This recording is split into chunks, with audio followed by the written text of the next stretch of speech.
Luar biasa, Pak. Puji Tuhan. Ya, puji Tuhan ya. Terima kasih Mbak Willy sudah hadir pada malam hari ini untuk Pak. berbagi dengan teman-teman yang ada di dalam link ini. Dan kita bersyukur bahwa Tuhan Yesus adalah Tuhan yang sangat nyata ya. Kasihnya tidak terbatas. Di dalam penjara, di dalam lumpur dosa, dalam kegelapan, di dalam kenajisan, bagaimana cara hidup yang telah dilakukan, yang telah dilakoni, dijalani oleh seorang Willy Susilorini, Tuhan tidak pernah memandang jijik kepada orang-orang yang hidup di dalam kegelapan, hidup di dalam dosa, hidup di dalam kenajisan. Justru Tuhan mengulurkan tangannya. Itulah Tuhan yang benar, ya.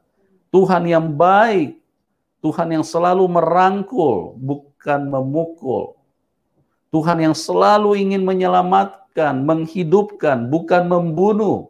Ya, kalau ada Tuhan yang selalu ingin mengajarkan untuk menumpahkan darah, nah ini dari ajaran saudaraku sangat mudah untuk mengenal siapa Tuhan yang benar.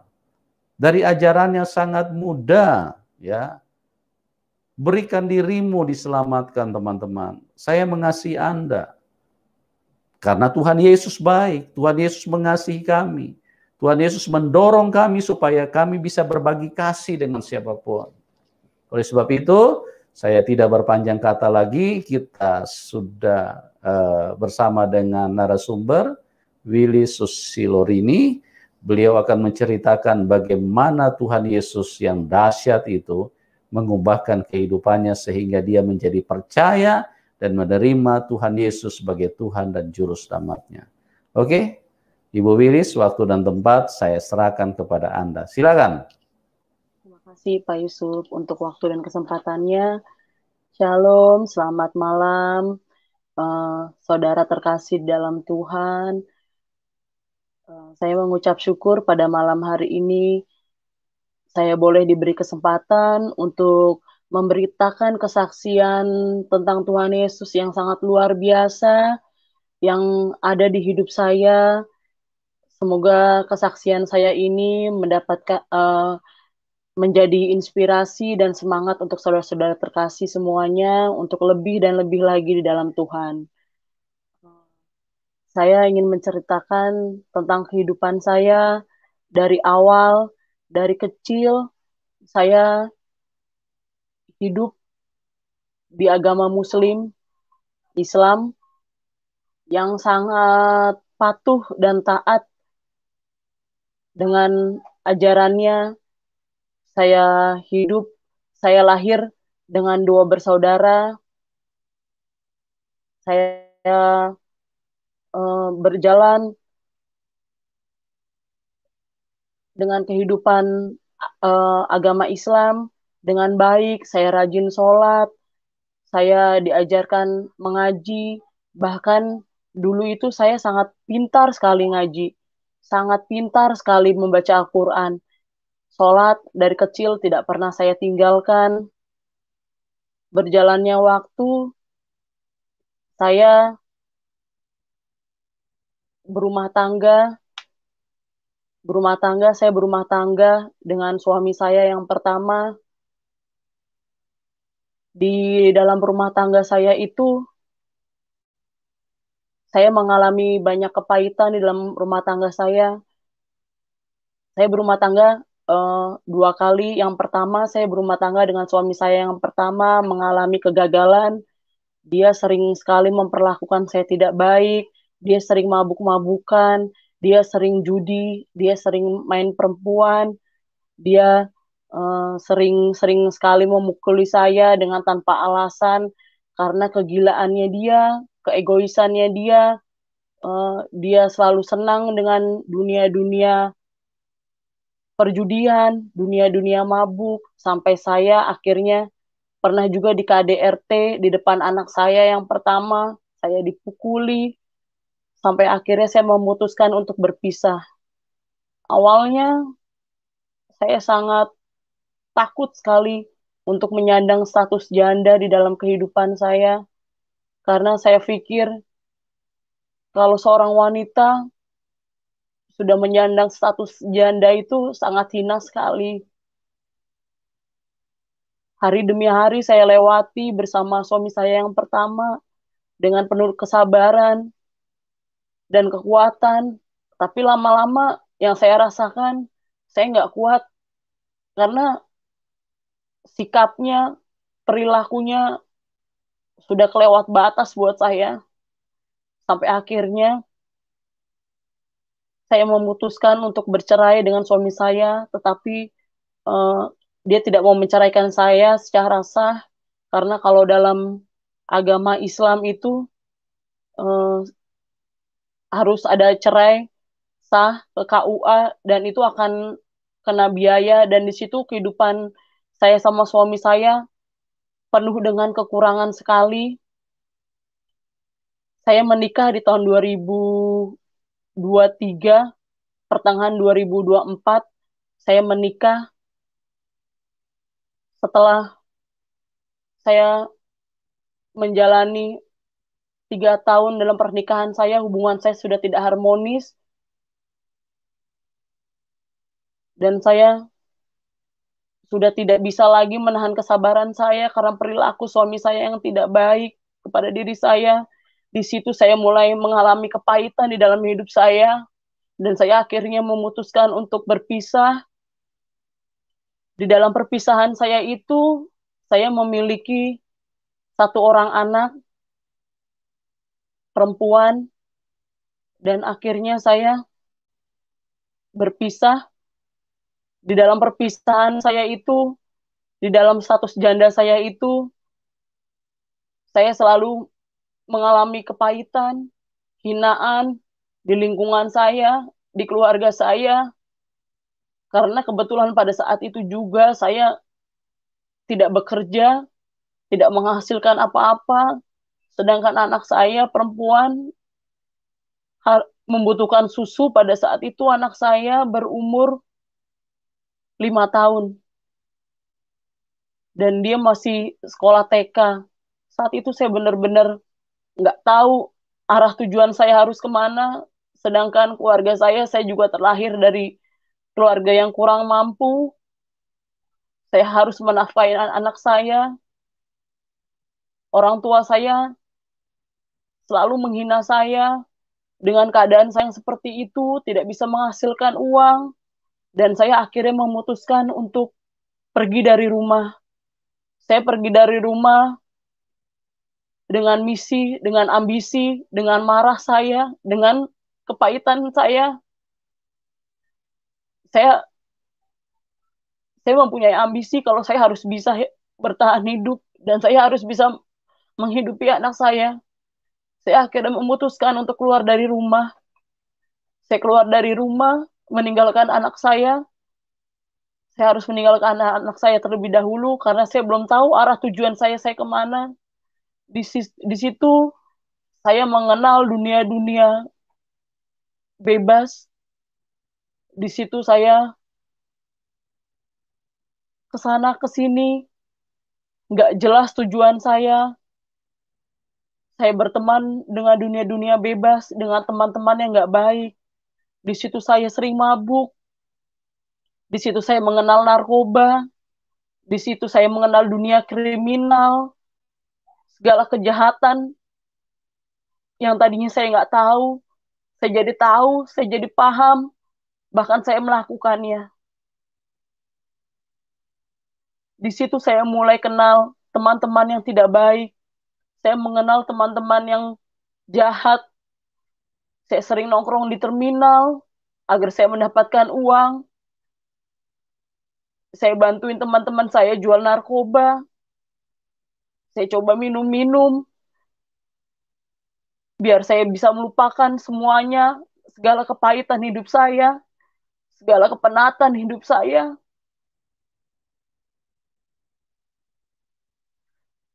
Saya coba jalani terus kehidupan bebas saya, kejahatan saya. Hampir kurang lebih 2 tahun lamanya saya meninggalkan anak saya. Tapi kalau saya punya uang, saya selalu kasih ke anak saya. Saya kirim ke rumah. Tapi saya kirim ke rumah, saya kirim buat anak saya. dengan cara yang gak halal, dengan cara jadi kurir narkoba, dengan cara yang tidak baik, yang tidak halal, sampai akhirnya saya berkenalan dengan suami saya yang kedua ini. Dia seorang laki-laki single, tapi dia orang Kristen. Di situ saya mulai di situ saya mulai mengenal dia, tapi laki-laki ini sama, dia bergaul dengan kejahatan, dia juga seorang bandar narkoba, dia juga sering mabuk-mabukan, tapi dia baik, baik, sangat baik sekali buat saya. Di dalam keadaan saya yang sedang mengalami kepahitan, dia hadir di hidup saya. Dia mem, dia memberi tumpangan saya untuk saya hidup, memberikan tumpangan saya untuk saya tempat tinggal, sampai akhirnya kami jatuh juga dalam dosa. Kami tinggal bareng tanpa, kami tinggal satu rumah tanpa status pernikahan selama 2 tahun, 2 tahun atau 3 tahun lebih saya jalani hidup penuh dosa dengan dia, hidup satu rumah bersama-sama, kita mengedarkan narkoba sama-sama, kita mabuk sama-sama, dan sampai akhirnya saya hamil, dan akhirnya saya hamil, saya tidak tahu harus kayak gimana. Tadinya saya ingin sekali menggugurkan kehamilan saya itu karena saya malu. Masa saya pulang ke rumah dengan keadaan saya hamil, sedangkan saya saja keluar dari rumah dengan keadaan saya yang buruk sekali. Mana mungkin saya harus pulang ke rumah dengan keadaan saya yang lagi sedang hamil. Apa kata orang di luar sana, tetangga, keluarga. Di situ saya ingin menggugurkan kandungan, tapi suami saya yang sekarang laki-laki itu melarang saya untuk menggugurkan kandungan. Pada akhirnya kami memutuskan untuk kami menikah. Tapi kami sulit sekali menemukan jalan keluarnya karena kami berbeda agama. Tetapi di situ ada satu titik terang, ternyata suami saya memberanikan diri untuk bicara dengan keluarganya, dan puji Tuhan keluarganya mengizinkan kami menikah, merestui pernikahan kami, dan saya pun uh, pulang ke rumah. Saya pulang ke rumah, di rumah ada sekitar 1 minggu, saya langsung bicara dengan orang tua saya kalau saya akan menikah. Di situ orang tua saya meresponnya di antara setuju dan tidak setuju. Karena di satu sisi saya sudah hamil, di satu sisi lagi suami saya yang laki-laki itu adalah orang Kristen.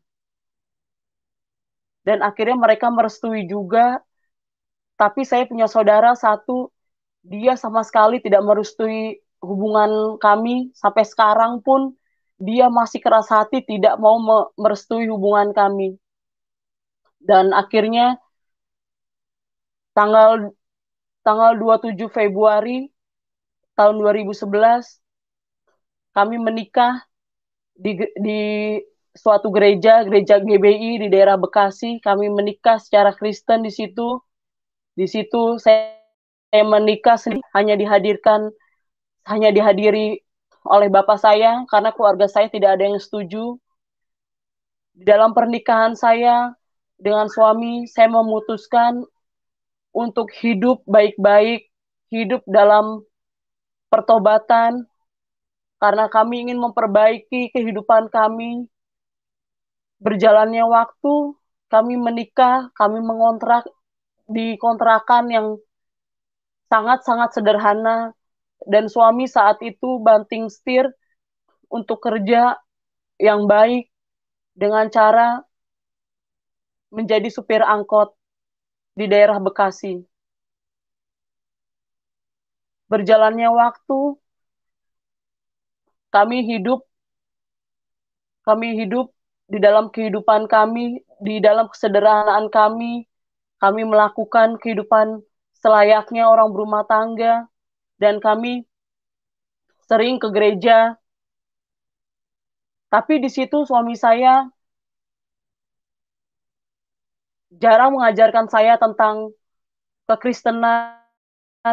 Saya juga tidak bisa doa secara khusus sama Tuhan. Di pertengahan waktu, berjalannya waktu di kehidupan kami, saya dan suami merasa putus asa karena terbenturnya biaya, sedangkan saya mau melahirkan di usia kandungan saya yang sudah hampir berjalan 6 bulan, dan kontrakan yang belum dibayar, dan belum lagi saya harus menghidupi anak saya yang besar, yang ikut bersama kami juga. Di situ kami mencoba untuk mencari jalan lain lagi. Dan berjalannya waktu, suami saya ada berhubungan dengan orang di dalam penjara, temannya, dan ditawarkan untuk menjadi kurir narkoba dengan diiming-imingi gaji uang yang cukup lumayan besar. Di situ kami bicara, kami sharing, dan suami saya bilang, coba kita jalani 2 atau 3 kali sampai kamu melahirkan. Dengan tidak berpikir lama-lama, saya langsung mengiyakan karena semuanya dikejar-kejar oleh biaya yang harus kami bayar, untuk biaya persalinan, untuk bayar kontrakan, anak sekolah.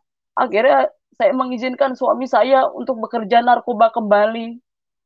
Dia mencoba menjadi kurir ganja pada saat itu dari salah satu seorang temannya yang ada di lapas. Berjalannya waktu, saya dan suami menjalankan pekerjaan itu yang tadinya rencananya hanya 3 kali, 2 kali, ternyata kami lanjut sampai saya melahirkan, sampai akhirnya kami jatuh dalam dosa lagi, sampai akhirnya kami terlena dengan kehidupan kami, apapun yang kami mau sudah kami dapatkan, rumah segala macam dari hasil narkoba sudah kami dapatkan semua. Kami menjalani kehidupan itu, kami sangat terlena sekali. Kami hidup berfoya-foya dengan hasil narkoba tersebut.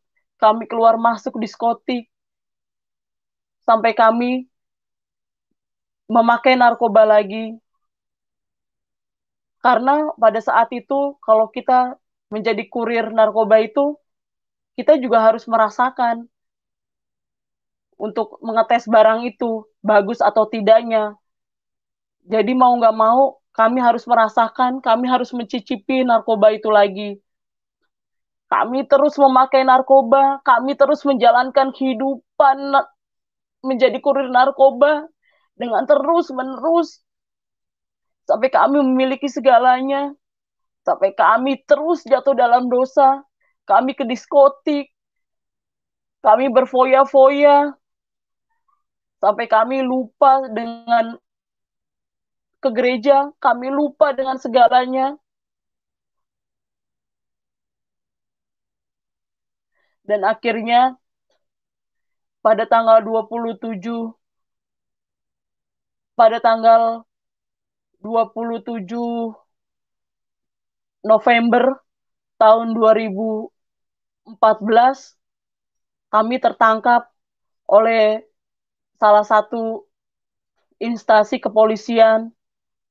Kami ditangkap 4 orang, saya, suami, dan beserta anak buah suami saya, 2 orang. Kami ditangkap atas kepemilikan barang bukti narkoba. Di situ Kami benar-benar merasa hancur, kami benar-benar merasa jatuh, apapun yang kami miliki habis semua. Kami apapun yang sudah kami miliki, mobil, rumah habis semua untuk membayar jaksa, untuk membayar panitra, untuk membayar semuanya. Kami menyogok jaksa agar kami hukumannya bisa rendah serendah-rendahnya. Tapi di situ Tuhan berencana lain untuk kehidupan kami. Pada akhirnya kami harus divonis tuntutan. Jaksa memvonis saya 8 tahun dengan subsidi 4 bulan dan suami divonis tuntutan hukuman mati, tapi lolos dari hukuman mati dan suami saya divonis dengan hukuman seumur hidup. Berjalannya waktu, kami terus merasa kepahitan di dalam hidup kami. Kami terus merasa kepahitan. Apapun yang kami dapatkan sudah hilang begitu saja. Kami sampai nol, tidak punya apa-apa. Kami tinggalkan anak-anak kami, tapi hal itu semua tidak membuat kami semakin kapok, tidak membuat kami semakin bertobat. Kami malah semakin penuh ambisi, penuh kejahatan. Pikiran kami selalu jahat, ambisi kami terlalu tinggi. Kami berpikir apapun yang sudah hilang dari diri kami semua, apapun yang kami sudah dapat, yang sudah kami peroleh, itu semua harus kembali di dalam hidup kami. Apapun yang kami miliki semuanya yang sudah hilang, kami harus dapat kembali. Dan pada akhirnya, saya dan suami mencoba bekerja lagi di dunia narkoba, di dalam lapas. Kami terus melakukan kejahatan, kami terus melakukan kejahatan. Karena kami berpikir, kalau kami di dalam penjara, dengan kurun waktu yang sebegitu lamanya, dengan meninggalkan anak-anak kami, 3 orang, dengan meninggalkan orang tua kami, dan keadaan orang tua dan anak-anak kami yang tidak mampu bekerja apapun, kami di situ mentok dengan biaya semuanya. Maka kami harus benar-benar mengembalikan itu semuanya. Kami harus terus berjalan, bekerja, untuk kami mendapatkan semuanya kembali, agar anak-anak kami bisa hidup layak di luar sana. Berjalannya waktu, saya terus berjalan menjalani narkoba di dalam lapas. Kami tidak pernah ke gereja, kami tidak pernah berdoa, bahkan caranya berdoa pun saya sampai tidak tahu, karena saya dulu menjadi Kristen, hanya Kristen-Kristen aja ikut suami. Saya tidak pernah belajar sungguh-sungguh, saya tidak pernah memiliki kemauan untuk sungguh-sungguh ikut Tuhan, sampai akhirnya kami jatuh terus dalam dosa, kami jatuh terus dalam dosa. Di dalam penjara pun kami terus melakukan kejahatan, kami terus melakukan pekerjaan narkoba, kami jalani terus pekerjaan narkoba itu di dalam lapas, sampai kami mendapatkan semuanya. Tiba saatnya, tanggal 12 April 2016, papa saya meninggal. Di situ saya lagi-lagi merasakan kepahitan. Di situ saya merasakan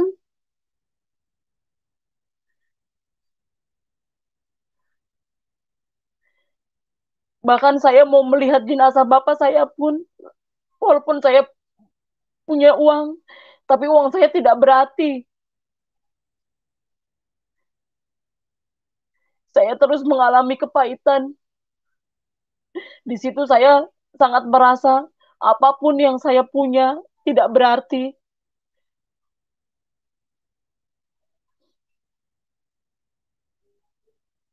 Sampai akhirnya Tuhan memanggil kembali ibu saya di tanggal yang sama, tanggal 12 Agustus 2017. Dalam setahun, saya ditinggal orang tua saya, bapak dan ibu saya 2 kali. Di situ kembali saya tidak bisa pulang. Apapun yang saya upayakan, mau bayar, mau apa, tetap tidak bisa. Di situ saya merasa kepahitan, saya merasakan kekecewaan. Pada akhirnya, saya merasa berontak di dalam lapas tersebut. Sampai saya menyuruh seorang pegawai lapas untuk membawakan handphone saya.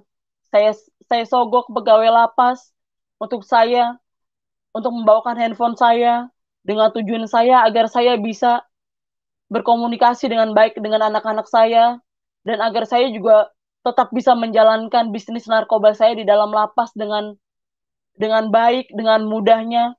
Karena di dalam lapas saya harus bersusah payah ngantri wartel karena di dalam lapas tersebut saya tidak boleh sama sekali bawa bawa handphone, saya tidak boleh merokok, saya tidak boleh memakai narkoba lagi. Tapi saya sangat nakal, saya melanggar itu semuanya sampai akhirnya petugas mau untuk saya suruh membawakan handphone saya dengan saya iming-imingi uang dan akhirnya saya dibawakan dan akhirnya berjalannya waktu saya boleh dihukum petugas karena saya ketahuan bawa handphone dan saya dimasukkan sel isolasi. Di dalam lapas itu sel isolasi namanya sel tikus. Dia sangat kecil, sangat kecil sekali. Di situ tidur, di situ juga kita buat buang air besar, buat buang air kecil, dan ruangan itu sangat gelap sekali. Di situ saya harus merasakan terkurung, saya tidak boleh bertemu dengan siapapun, saya tidak boleh dapat fasilitas wartel, saya tidak boleh uh, dapat fasilitas kunjungan dari keluarga, bahkan saya tidak boleh bertatap muka bertemu dengan teman-teman siapapun. Saya hanya boleh membawa pakaian yang ada di badan saya. Kalaupun saya mau ganti itu harus dibawakan oleh petugas. Tapi saya ingat sekali pada waktu itu hanya Alkitab. Alkitab ini yang saya boleh bawa dari dalam lapas. Ada seorang korpe saya uh, yang bantuin saya di dalam lapas, membawakan saya Alkitab ini. Dia masukkan ke dalam plastik, kantong plastik. Tadinya saya bilang sama korpe saya itu, buat apa Alkitab itu? Buat dibaca aja Kak, kata korpe saya. Akhirnya saya bawa Alkitab ini ke ruang isolasi. Di ruang isolasi saya terus merasa kepahitan, saya terus merasa nggak terima dengan keadaan yang terjadi. Apalagi saya baru ditinggal oleh kedua orang tua saya, dan saya harus merasakan terkurung di dalam ruang yang gelap, tidak bisa berkomunikasi dengan siapapun. Di situ saya teriak-teriak, di situ saya menangis, dan bahkan udah kayak orang gila saya di sana, udah stres saya di sana, saya nggak mau makan, nggak mau apa. Pada suatu malam, saya merasakan kejenuhan, saya benar merasakan sakit hati yang saya rasakan, karena kepahitan saya tidak bisa memaafkan diri saya atas segala yang sudah terjadi dalam hidup saya. Dengan terjadinya orang tua saya meninggal, saya benar-benar tidak bisa memaafkan diri saya. Saya bahkan sempat membenci diri saya sendiri. Saya merasa hidup saya benar-benar jahat. Saya merasa diri saya ini kotor. Saya merasa hidup saya tidak sempurna sama sekali. Di situ pada suatu malam saya melihat Alkitab, tapi rasa ingin hati saya untuk membuka, tapi saya merasa gengsi. Dan saya juga bingung apa yang mau saya lihat, apa yang mau saya baca. Sedangkan saya masuk Kristen, saya sama sekali belum pernah buka-buka Alkitab. Membuka pun kalau lagi khotbah ada firman saya buka, itu pun bukanya lama karena saya benar-benar nggak tahu perjanjian lama seperti apa, perjanjian baru seperti apa, saya tidak mengerti sama sekali. Angin besar di dalam sel itu, dan Alkitab terbuka. Saya ambil Alkitab itu, saya lihat pas banget di lembaran yang isinya satu orang bertobat, seisi rumah diselamatkan. Saya coba lihat, saya baca berulang-ulang kali, saya baca berulang-ulang kali, dan ada sesuatu di dalam hati saya yang membuat saya merasa berkeinginan untuk baca itu. Sampai akhirnya saya berteriak sehisteris mungkin. Sampai petugas lapas itu datang menghampiri saya. Dan sampai petugas-petugas itu mengira saya sudah gila, mengira saya stres, mengira saya mau bunuh diri pada malam itu. Sampai akhirnya saya memberanikan diri untuk benar-benar membaca di situ. Saya coba baca lagi di ayat tersebut. Di situ benar-benar saya merasakan kelegaan di dalam diri saya, dan saya mencoba tersungkur, dan saya langsung bilang sama Tuhan, saya berdoa sama Tuhan walaupun saya belum pernah melakukan doa khusus berhubungan intim sama Tuhan. Saya bilang sama Tuhan, Tuhan ampuni saya, Tuhan. Tuhan ampuni saya. Saya lelah dengan semua ini, Tuhan. Saya lelah dengan semua ini, Tuhan. Saya lelah dengan segala kepahitan yang ada di diri saya, Tuhan. Dan saya mulai saat itu saya benar-benar mem membuat komitmen di dalam diri saya dengan Tuhan. Kalau saya benar-benar sungguh-sungguh ingin ikut Tuhan. Dan saya bilang sama Tuhan, kalau Tuhan bisa pelihara anak-anak saya, Tuhan pasti bisa pelihara saya di dalam lapas ini. Kalau Tuhan bisa izinkan saya pulang dengan keadaan saya baik-baik saja, dengan Tuhan pelihara anak-anak saya akan ikut Tuhan terus, dan saya ingin terus dekat dengan Tuhan, dan saya ingin melayani Engkau Tuhan.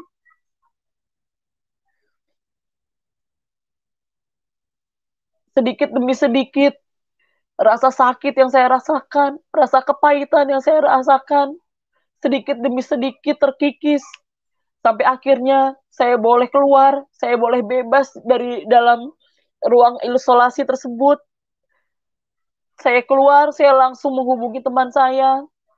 Saya tanya, kalau di dalam sebuah kamar, di dalam lapas itu pasti ada grup komsel-komselnya, ada grup Islam itu untuk kalau kalau maghrib sholat ibadah, isya ibadah sama-sama, dan kalau Kristen pasti ada yang komsel setiap habis maghrib. Di situ saya tanya sama teman saya, waktu di dalam sel isolasi saya membaca tulisan firman Tuhan ini apa maksudnya? Saya tanya sama teman saya. Teman saya langsung senang, dia langsung peluk saya. Puji Tuhan, kakak diselamatkan Tuhan. Kalau kakak mau dekat sama Tuhan, kakak akan diselamatkan. Begitupun keluarga kakak, anak-anak kakak, Tuhan akan pelihara itu semua. Saya terus ingin dekat dengan Tuhan saat itu.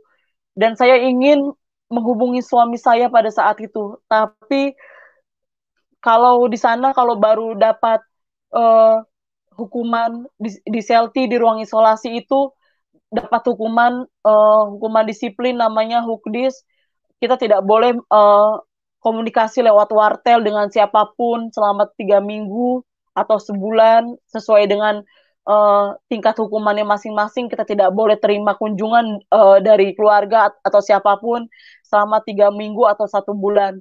Dan berjalannya waktu, sebelum saya bisa menghubungi suami saya, sebelum saya bisa menghubungi keluarga saya di situ belajar. Saya ke gereja terus sampai satu lapas di tempat saya uh, menjalani hukuman itu heboh semua. Willis bisa ke gereja, padahal biasanya Willis itu selalu jam-jam gereja, Willis itu pasti langsung di dalam wartel, sudah mengantri, sudah sibuk cari uang ke sana ke sini. Orang satu lapas itu udah tahu semua kalau saya itu pada kerja narkoba. Bahkan teman-teman saya di dalam lapas pun banyak yang bekerja narkoba dari saya semua, karena saya sangat-sangat jahat sekali, saya sangat jahat sekali. Saya benar-benar menjadi hamba uang pada saat itu. Di dalam pikiran saya, uang adalah segalanya. Uang bisa membuat saya dihargai orang. Uang bisa membahagiakan anak-anak saya. Uang dapat memberi kepuasan di dalam hidup saya. Tapi ternyata semua itu salah. Bahkan rasa keinginan saya melihat orang tua saya di saat terakhir pun tidak bisa. Di situ saya baru sadar bahwa bukan uang segalanya di dalam hidup saya. Berjalannya waktu, saya coba bertekun di dalam Tuhan. Saya ke saya setiap hari belajar ke gereja. Saya setiap hari belajar ke gereja sampai saya minta minta diajarin sama teman saya untuk jadi singer, untuk bisa melayani dalam Tuhan. Dan berjalannya waktu pun saya boleh kembali terima telepon dari suami saya. Saya boleh telepon menghubungi suami saya di sana. Dan akhirnya saya berkomunikasi dengan suami saya kembali. Di situ saya cerita sama suami saya tentang apa yang saya alami di dalam ruang isolasi tersebut. Sejenak suami saya terdiam di situ. Di situ pun saya langsung bertanya dengan suami saya, apakah kamu mau seperti saya, merasakan seperti saya, ikut sungguh-sungguh dengan Tuhan? Dan suami saya mengatakan kepada saya, kalau kita mau sungguh-sungguh sama Tuhan, kamu siap nggak untuk kamu dibentuk, untuk kamu diselamatkan sama Tuhan benar-benar? Kita kita kalau kita mau mengakhiri ini semua, kita harus terima konsekuensinya semua. Kita harus kehilangan semuanya, kita akan siap dinolkan sama Tuhan. Dan di situ saya bicara, saya siap dengan segalanya, saya siap dengan segalanya. Dan pada akhirnya pun saya berkomitmen dengan suami saya untuk saya tinggalkan semuanya. Untuk kami berdua tinggalkan itu semua. Kami mencoba dari awal kehidupan, kita memulai kehidupan kembali, sampai kami memulai kehidupan kami kembali dengan prosesnya Tuhan, dengan keadaan kami yang benar-benar seadanya. Tapi kami yakin dan percaya, di saat kami ingin bertukun dengan Tuhan, pasti ada jalan Tuhan, mukjizat Tuhan di dalamnya. Banyak sekali tantangan di dalam masa pertobatan kami. Kami dicerca, dihina, bahkan suami saya pun sempat dipindahkan ke lapas lain karena dia tidak bisa membayar semua biaya dulunya, karena dulunya waktu masih menjalankan bisnis narkoba seperti itu, kita harus bayar ke petugas, kita bisa bayar kamar untuk dia tinggal di kamar yang bagus. Tapi setelah kami memutuskan untuk mengakhiri semuanya, kami benar-benar diproses Tuhan, kami belajar hidup benar-benar dari nol. Kami harus terima semua tantangan yang yang kami alami. Kami diomongin ke sana ke sini, kami dibilang orang gila, kami dibilang orang sok rohani, tapi kami yakin dan percaya semua pasti akan indah pada waktunya. Berjalannya waktu, saya menjalani kehidupan saya di dalam lapas dengan baik bersama Tuhan. Saya rajin ke gereja, dan suami pun pulih semua keadaannya, berjalan seperti biasanya. Dan kemarin tanggal 16 Desember 2020 saya baru pulang dari lembaga permasyarakatan tersebut. Di waktu sebelum saya pulang, saya berjanji sama diri saya sendiri dan saya berjanji dengan Tuhan, kalau saya nanti di luar, saya akan hidup dekat dengan Tuhan. Saya ingin melayani Tuhan lebih dan lebih lagi, sungguh dan sungguh lagi. Dan Tuhan boleh mengabulkan segala seru dan doa saya. Saya boleh pulang tanggal 16 Desember kemarin tahun 2020. Dan puji Tuhan, anak saya dipelihara semua sama Tuhan. Anak saya dalam keadaan sehat, tidak kekurangan suatu apapun. Dan puji Tuhan, anak-anak saya yang tadinya kembali ke Muslim, ke agama Muslim, puji Tuhan, kemarin bulan Maret, anak-anak saya sudah dibaptis kembali. Dan saya pun sekarang sudah hidup benar-benar sungguh-sungguh dalam Tuhan. Dan saya pun sudah bergaul erat dengan Tuhan. Saya bisa melayani Tuhan saat ini. Dan saya hidup bergaul, menjauhi pergaulan yang tidak terpuji lagi. Dan saya sekarang boleh ikut melayani lagi. Dan saya bisa ikut dengan sungguh-sungguh dengan Tuhan. Mukjizat Tuhan selalu ada di dalam hidup saya. Terima kasih. Itu kesaksian hidup saya. Terima kasih Pak Yusuf.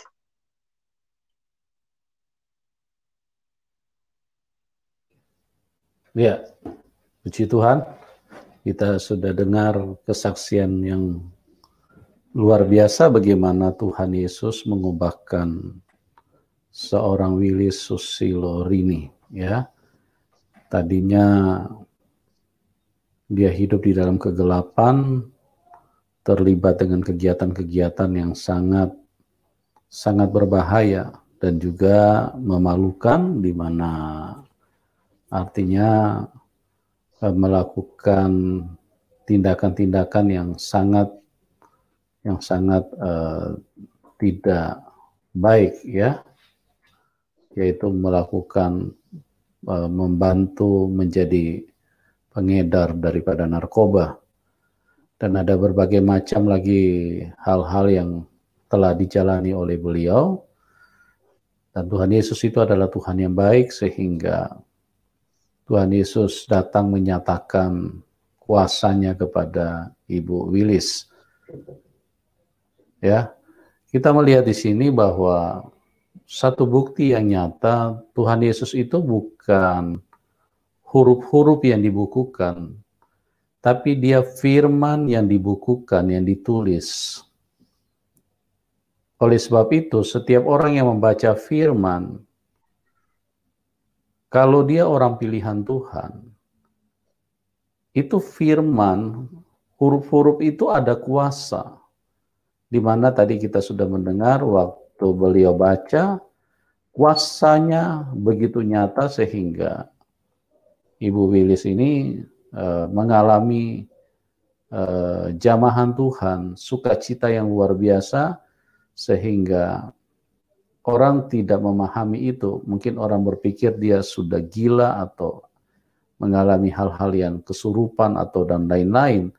Tetapi itulah menunjukkan bahwa firman Tuhan itu bukan hanya sekedar huruf-huruf atau kata-kata yang ditulis di dalam buku, tapi firman itu benar-benar real, nyata, ya.